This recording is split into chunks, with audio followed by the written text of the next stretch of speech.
Welcome to TNPSC லட்சிய விதைகள் channel. இன்னைக்கு இந்த வீடியோவில் நம்ம என்ன பார்க்க போகிறோம் அப்படின்னா 7th தமிழ் இயல் 8ல் இருக்கக்கூடிய இம்பார்ட்டன்ட் பாக்ஸஸ், அதாவது பூதத்தாழ்வார் அப்படிங்கிற அந்த ஒரு டாபிக் பார்க்க போகிறோம். ப்ளஸ் பார்த்திங்க அப்படின்னா தெரிந்து தெளிவோம்ல ஒரு 2 டாபிக்ஸ் பார்க்க போகிறோம். ஆக மொத்தம் 3 டாபிக்ஸ் இந்த வீடியோவில் நம்ம பார்க்க போகிறோம். எதற்காக இந்த சீரீஸ் நம்ம ஸ்டார்ட் பண்ணோம் அப்படிங்கிறது பார்த்திங்க அப்படின்னா, தமிழில் ஒரு 100 கொஸ்டின்ஸ் கேட்குறாங்க. அதில் 45 to 50 கொஸ்டின்ஸ் எதை பேஸ் பண்ணி கேட்குறாங்க அப்படின்னா, இந்த நூல்வெளி ஆசிரியர் குறிப்பில் இருக்கக்கூடிய இம்பார்ட்டன்ட் பாக்ஸஸ்ல இருந்து மட்டுமே கொஸ்டின்ஸ் வருது.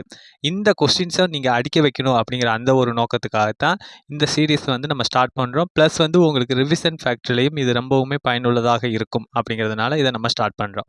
ஓகே, இது வரைக்கும் நம்ம ப்ரீவியஸாக வீடியோக்குள்ளே போட்டிருக்கோம். யாரும் பார்க்கல அப்படின்னா பாருங்கள், லிங்க் டிஸ்கிரிப்ஷனில் தரேன்.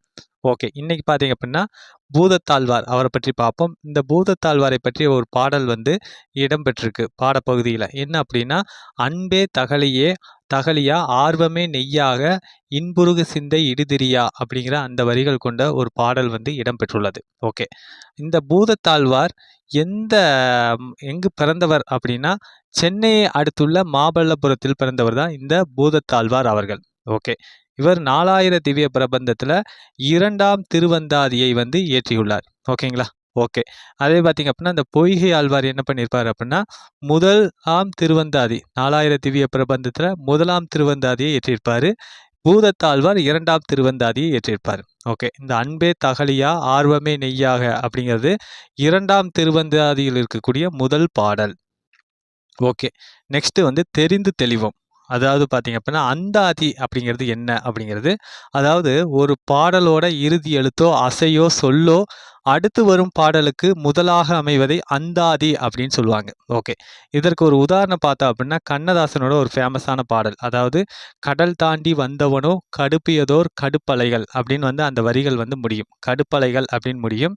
அதுக்கு அடுத்து பார்த்தீங்க அப்படின்னா, ஃபர்ஸ்ட் லைன் என்ன வரும் அப்படின்னா, அந்த லாஸ்ட்டாக இருக்கக்கூடிய அந்த ஃபர்ஸ்ட் லைனே வரும். கடுப்பலைகள் கிளம்பியதால் அப்படின்னு சொல்லி வரும். அதாவது அந்த ஒரு பாடலோட இறுதி எழுத்து அச சொல்லு அதற்கு அடுத்து வரக்கூடிய பாடலுக்கு முதலாக அமைஞ்சிச்சுன்னா அதை அந்தாதி அப்படின்னு சொல்கிறாங்க. ஓகேங்களா? ஓகே, இந்த பாடல் பார்த்தீங்க அப்படின்னா ரஜினிகாந்த், கமலஹாசன், ஸ்ரீதேவி அவங்கெல்லாம் நடிச்சிருப்பாங்க. நல்லா இருக்கு, கேட்டு பாருங்க. ஓகே, இந்த அந்தாதியாக அமையும் பாடல்களை கொண்டு அமைவது தான் அந்தாதி எனும் சிற்றிலக்கிய வகை. ஓகே, இந்த சிற்றிலக்கியம் எத்தனை வகைப்படும் அப்படின்னா 96 வகைப்படும். 96 வகையான சிற்றிலக்கியங்கள் இருக்கு. ஓகே, அடுத்து தெரிந்து தெளிவோம். அதில் இருக்கக்கூடிய இம்பார்ட்டன்ட் பாயிண்ட்ஸ் பார்ப்போம். அதாவது திருமாலை போற்றி பாடியவர்கள் 12 ஆழ்வார்கள் அப்படிங்கிறது பார்த்தீங்க அப்படின்னா இம்பார்ட்டண்டான ஒரு கொஸ்டின். இந்த கொஸ்டின்ஸ் ப்ரீவியஸ் இயரில் கேட்டிருக்காங்க. 12 ஆழ்வார்கள் யாரை போற்றி பாடியிருக்காங்க அப்படிங்கிறத கேட்டிருக்காங்க. ஓகேங்களா? இந்த 12 ஆழ்வார்கள் பாடிய பாடல்களோட தொகுப்பு தான் 4000 திவ்ய பிரபந்தம். ஓகே, இந்த 4000 திவ்ய பிரபந்தத்தை தொகுத்தவர் யார் அப்படின்னா நாதமுனி அப்படிங்கிறவர் தான். ஓகேங்களா? Very very important. இந்த கொஸ்டின்ஸ் ப்ரீவியஸ் இயரில் கேட்டிருக்காங்க. அடுத்து இதாவது முதல் ஆழ்வார்கள் அப்படின்னு யாரை போட்டுறாங்க அப்படின்னா பொய்கை ஆழ்வார், பூதத்தாழ்வார், பேயாழ்வார் ஆகிய மூவரையும் தான் என்ன சொல்கிறாங்க அப்படின்னா முதல் ஆழ்வார்கள் அப்படின்னு சொல்லி போட்டுறாங்க. ஓகேங்களா? இந்த கொஸ்டினும் வெரி வெரி இம்பார்ட்டன்ட்.